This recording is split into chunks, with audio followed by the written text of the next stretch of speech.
Dear friends, आज हम लोग इस वीडियो लेक्चर के माध्यम से class 12 subject chemistry chapter second solution यानी कि विलयन के बारे में डिटेल से समझेंगे। तो चलिए स्टार्ट करते हैं, जानते हैं कि विलयन क्या होता है।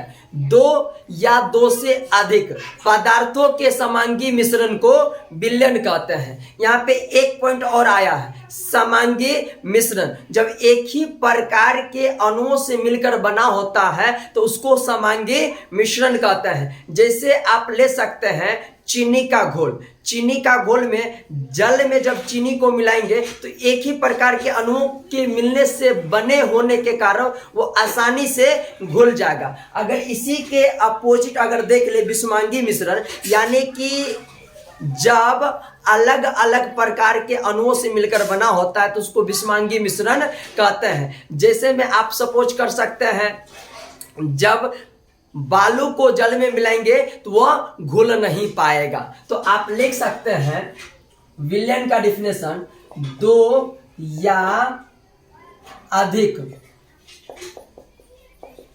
पदार्थों के समांगी मिश्रण को विलयन कहते हैं। तो आप एग्जांपल देख सकते हैं, यहाँ पे चीनी का घोल,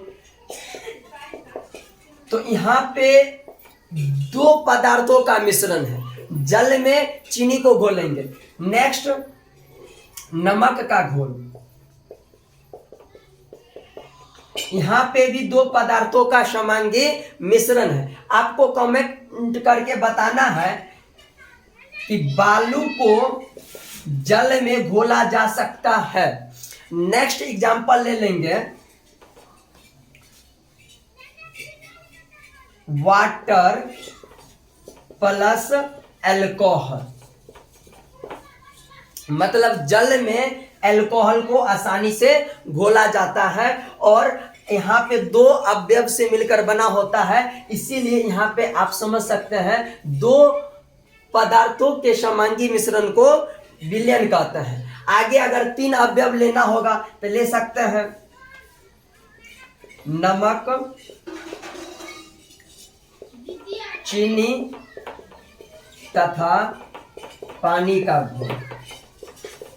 ये तीन पदार्थों से मिलकर बना है, पहला नमक, चीनी तथा पानी।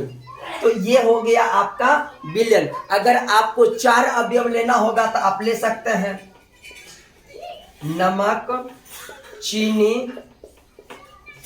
नींबू तथा पानी का घोल। अगर आपको पांच अवयव लेना हो तो इसमें एक और चीज बढ़ा सकते हैं, ब्लैक साल्ट यानी कि काला नमक। नमक, चीनी, नींबू, काला नमक तथा पानी का घोल। चलिए अब इसी में हम लोग समझते हैं दो और चीज को। अगर पूछा जाएगा कि विलयन कितने अवयवों से मिलकर बना होता है, तो यहाँ पे विलयन के दो अवयव हो जाएगा, एक हो जाएगा सॉल्वेंट और दूसरा हो जाएगा सॉल्यूट। आपको क्लियर कर दे कि सॉल्यूशन को हिंदी में विलयन भी कहते हैं और इसके अलावे आप इसको घोल भी बोल सकते हैं। उसके बाद सॉल्वेंट का मतलब या तो आप घोलक समझ सकते हैं या फिर आप विलायक समझ सकते हैं, और सॉल्यूट का मतलब हो जाएगा घुलय या विलय। अब ये दोनों को डिफाइन करते हैं, क्या होता है सॉल्वेंट यानी कि घोलक, विलायक। घोल का जो बड़ा अवयव होता है उसी को बोलते हैं सॉल्वेंट, घोलक, या आप कंसीडर कर सकते हैं विलायक। जैसे यहाँ पे जब चीनी का घोल लिए थे, यानी कि यहाँ पे जल में चीनी को मिलाए थे, तो ज्यादा मात्रा किसका होगा, जल का होगा। तो यहाँ पे जल आपका हो जाएगा सॉल्वेंट यानी कि घोलक, अर्थात आप विलायक समझ सकते हैं। अगर इसी चीज में देखा जाए कि चीनी का घोल में अगर चीनी का बात किया जाए तो चीनी का जो मात्रा होता है कम होता है, इसलिए आप इसको सॉलिड बोल सकते हैं, घुले बोल सकते हैं या विलय बोल सकते हैं। इसी प्रकार और भी एग्जाम्पल के साथ ये चीजें लागू हो जाएगा। आपको कमेंट बॉक्स में ये भी बताना है कि वाटर और अल्कोहल में समान मात्रा में मिलाया जाता है कि अलग अलग मात्रा में मिलाया जाता है। हो सकता है कि अलग अलग स्टूडेंट का अलग अलग जवाब भी हो। अब जानते हैं हम लोग सॉल्वेंट और जो सॉलिड होता है ना, वो सॉलिड, लिक्विड एंड गैस के रूप में हो सकता है। आप कहेंगे कि कैसे हो सकता है, कि एक एग्जांपल ले लेते हैं मिश्र धातु का। मिश्र धातु में आप ले सकते हैं पित्तल, जो कि बना होता है तांबा और जस्ता का। हालांकि आपको यह भी जानकारी हो जाना चाहिए कि तांबा का मात्रा 70% होता है और जस्ता का मात्रा 30% होता है, तब जाके पित्तल का निर्माण होता है। तो आप बताइए कि अगर तांबा और जस्ता दोनों को मिलाएंगे तो पित्तल बन जाएगा, जो कि एक प्रकार के आप विलेन कंसीडर कर सकते हैं। इसको आप ले सकते हैं तांबा को सॉल्वेंट और इसको ले सकते हैं जस्ता को सॉलिड। यानी कि आप जो विलायक होता है, इसका एक और डेफिनेशन बना सकते हैं कि जो आप पदार्थ अपने में किसी चीज को घुला लेता है उससे विलायक कहते हैं। जैसे चीनी क्या करता, मतलब जल क्या करता है, चीनी को अपने में घुला लेता है, जल नमक को अपने में घुला लेता है। इसको आप आसानी से बोल सकते हैं कि ये घोलक हो जाएगा, विलायक हो जाएगा, सॉल्वेंट हो जाएगा। उसके बाद अगर बात करें जस्ता का, तो ये भी सॉलिड होता है, ये भी सॉलिड है और ये भी सॉलिड है। तो दोनों को मिलाएंगे, यहाँ पे 30% है तो इसको यहाँ पे आप कंसीडर कर सकते हैं घुल, यानी कि सॉलिड, यानी कि विलय कंसीडर कर सकते हैं। तो इसको मिलाएंगे तो बन जाएगा आपका पित्तल, जो कि मिश्र धातु है। तो आपको ये तो समझ में आ गया कि जो सॉल्वेंट और जो सॉलिड होता है वह ठोस हो सकता है। उसके बाद समझते हैं लिक्विड के बारे में। आप एग्जांपल ले सकते हैं वाटर, यहाँ पे जो लिया गया है वाटर और अल्कोहल, यहाँ पे दोनों को मिलाएंगे तो सॉल्यूशन बनता है। आप यहाँ पे वाटर को कंसीडर कर सकते हैं कि ये सॉल्वेंट है, क्योंकि हो सकता है इसकी मात्रा ज्यादा हो।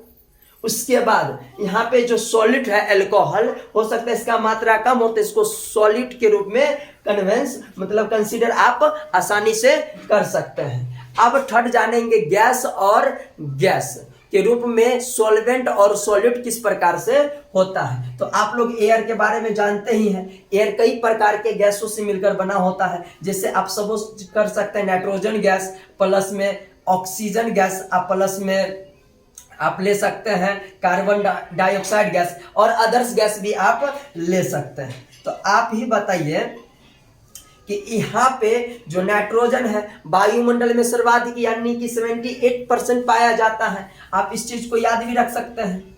और अगर ऑक्सीजन का बात किया जाए तो आप जानते हैं कि 20.99% पाया जाता है। उसके बाद अगर कार्बन डाइऑक्साइड का बात किया जाए तो 0.03% पाया जाता है।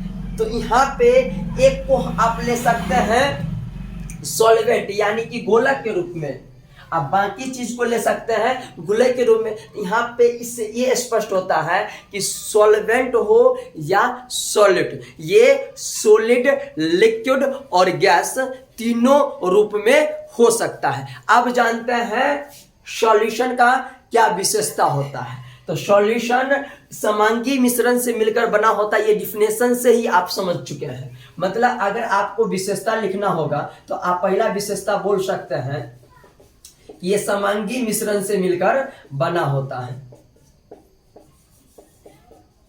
और दूसरा विशेषता में आप लिख सकते हैं कि ये इसका जो अणु और आयन होता है ना, इसकी जो अवस्था होता है यौगिक की अवस्था में रहता है। तो आप थोड़ा सा जान लीजिए कि अणु क्या होता है, आयन क्या होता है और यौगिक क्या होता है। देखिए अणु के बारे में आप 3 बात याद रखिएगा तो इसका डिफिनेशन पूरा हो जाएगा कंप्लीट। पहला बात कि अणु पदार्थ का सूक्ष्मतम कण होता है। दूसरा बात कि अणु स्वतंत्र अवस्था में पाया जाता है परंतु तीसरा पॉइंट, ये रासायनिक प्रतिक्रिया में भाग नहीं लेता है। तो आप यहाँ पे जो एग्जांपल लिए थे वाटर, यहाँ पे वाटर का क्या ले सकते हैं, H2O मोलिकुल्स हो जाएगा। उसके बाद आप और भी कई चीज ले सकते हैं, जैसे वाटर को चीनी में घोलेंगे तो चीनी का तो फॉर्मूला आपको पता ही होगा, चीनी का C12H22O11, ये हो गया चीनी का फॉर्मूला। तो ये हो गया आपका मोलिकुल्स यानी कि अणु के रूप में। फिर जानेंगे आयन के बारे में। तो आयन के बारे में आप याद रख सकते हैं, जो इलेक्ट्रॉन का जो आवेशित कण होता है उसी को आयन बोलते हैं। जैसे आप यहाँ पे एग्जांपल ले सकते हैं, सोडियम जो है जब इलेक्ट्रॉन का त्याग करता है, ये यहाँ पे एलिमेंट के फॉर्म में हो गया। जब इलेक्ट्रॉन का त्याग करता है तो Na+ बन जाता है। तो इसको आप ले सकते हैं आयन के रूप में। जैसे आप ही खुद सोच के देखिए, अगर आपके पास मनी है, बैलेंस है, अगर आप किसी और को देते हैं तो स्वाभाविक बात है कि आपके पास है तो आप प्लस में है, आप धनी हैं। तो वही वाला बात यहाँ पे भी लागू होता है। अगर ये सोडियम है, ये इलेक्ट्रॉन का त्याग करता है तो यहाँ पे क्या हो जाएगा, Na+ हो जाएगा, क्योंकि इसके पास है। उसके बाद यौगिक, मतलब किसी भी चीज को ना जब एक ही अनुपात में मिलाते हैं तो यौगिक बन जाता है। जैसे आप यहाँ पे चीनी का घोल मिलाए थे, यहाँ पे चीनी और वाटर को एक निश्चित अनुपात में मिलाएंगे तो शरबत का निर्माण हो जाएगा। क्लियर है इतना?